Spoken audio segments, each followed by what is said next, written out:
Oh, umuwi ka na ng Pinas at ito nang pinundar mo sa Mira by RLC sa kalye ng Mirasol para sa pamilya mo. Pagpasok mo, makikita mo yung pinaghirapan mo sa ibang bansa ng buong buo.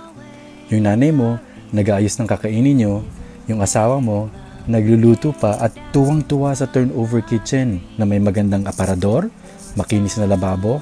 Pero yung salamin hindi kasama ha. Tapos yung hapagkainan, nakasya kayong lahat. Habang ang mga anak mo at tatay mo na nasa sala, nanonood ng TV.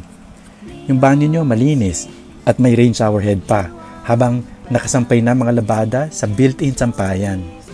Yung washing machine, bili ka ng automatic na ha. May pinto ito papuntang master bedroom na king size ang kama, hindi rin yan kasama. So, kasya ikaw at ang mga bata. May bintana pa para makita mo yung lungsod ng Cubao. Kasya na siguro mga damit mo dyan sa sliding door cabinet.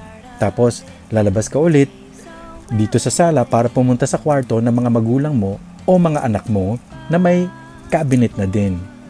Kung may TV at aircon, bibili ka pa ha. Tapos, lalabas ka ulit. Ito na ang makikita mo papunta sa pinto. Ang pinagpaguran mong matindi para sa pamilya mo. Pamilyang Pilipino. Bumili ka na habang pre-selling pa. 6 at kalahating taon pa, kaya magandang mamuhunan ngayon na. Para sa pamilya mo, tawagan mo ako.